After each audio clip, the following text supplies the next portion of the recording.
খুলনা প্রকৌশল ও প্রযুক্তি বিশ্ববিদ্যালয় কুয়েটে চলছে শিক্ষক শিক্ষার্থী কর্মকর্তা কর্মচারীদের পাল্টাপাল্টি কর্মসূচি। সকালে বিশ্ববিদ্যালয়ের দুর্বার বাংলার সামনে ক্যাম্পাসে বিশৃঙ্খলা সৃষ্টিকারী শিক্ষার্থীদের বিরুদ্ধে মানববন্ধন করেছে কর্মচারী সমিতি। এ সময় সমিতির সভাপতি, সাবেক সভাপতি, সাধারণ সম্পাদক বলেন, বর্তমান ভিসি কুয়েটে 28 বছর ধরে সুনামের সঙ্গে দায়িত্ব পালন করছেন। তার বিরুদ্ধে যে কোনো ষড়যন্ত্র মোকাবেলা করতে প্রস্তুত বলেও জানান তারা। এদিকে প্রশাসনিক ভবনের কনফারেন্স রুমে শিক্ষকদের জরুরি সভা অনুষ্ঠিত হচ্ছে।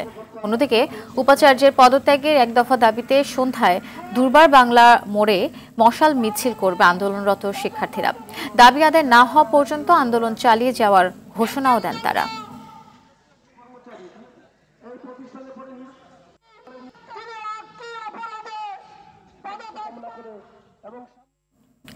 দর্শক, এই বিষয়ে আরো জানাতে খুলনা থেকে সরাসরি যোগ দিচ্ছেন সহকর্মী SM মনিরুজ্জামান।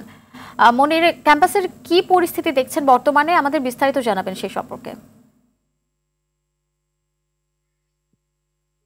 হ্যাঁ, আফসানা যেমনটা বলছিলেন, কর্মসূচি পাল্টা কর্মসূচির মধ্য দিয়েই চলছে খুলনা প্রকৌশল ও প্রযুক্তি বিশ্ববিদ্যালয়। এই বিশ্ববিদ্যালয়ে শিক্ষার্থী এবং শিক্ষকদের মাঝে যে দ্বন্দ্ব তৈরি হয়েছে, সেই দ্বন্দ্বের ফলে কিন্তু সকাল বিকাল একটি পক্ষ কর্মসূচি দিলে আরেকটি পক্ষ কর্মসূচি দিচ্ছে। এরই ধারাবাহিকতায় কিছুক্ষণ পূর্বেই কিন্তু কুয়েটের যে কর্মচারী সমিতি রয়েছে, সেই কর্মচারী সমিতির ব্যানারে কিছুক্ষণ আগে একটি মানববন্ধন অনুষ্ঠিত হয়েছে। মানববন্ধনে বক্তারা যে কথাটি বলেছেন যে কুয়েটের ভিসি 28 বছরে এই প্রতিষ্ঠানে সুনামের সঙ্গে দায়িত্ব পালন করছে, তাই তারা চান যে কুয়েটের ভিসির নামে কেউ যেন অহেতুক কোনো হিংসাপরায়ণ কোনো কর্মকাণ্ডে লিপ্ত না থাকে। সেই সঙ্গে কিন্তু ছাত্ররাও এক দফা দাবি আদায়ের লক্ষ্যে আন্দোলন করে চলছেন। আজ ঠিক সন্ধ্যার পরেই তাদের একটি বিক্ষোভ কর্মসূচি রয়েছে, সেখানে তারা কিন্তু দুর্বার বাংলা মোড়ে মশাল মিছিল করবেন বলে তারা একটি কর্মসূচি দিয়েছে বলে আমি জানতে পেরেছি।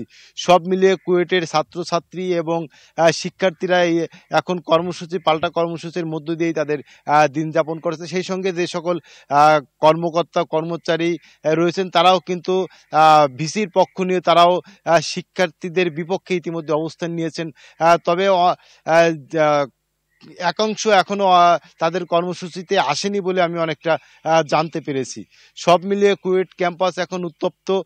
তবে খুলনাবাসী মনে করেন, সেই সঙ্গে এই কুয়েটে যে সকল ছাত্রছাত্রী রয়েছে, প্রায় 5300 শিক্ষার্থী রয়েছে, তাদের অভিভাবকরা মনে করেন এর একটি আশু সমাধান অতি দ্রুত দরকার এবং তারা কিন্তু এই তত্ত্বাবধায়ক সরকারের কাছে এর একটি সমাধানের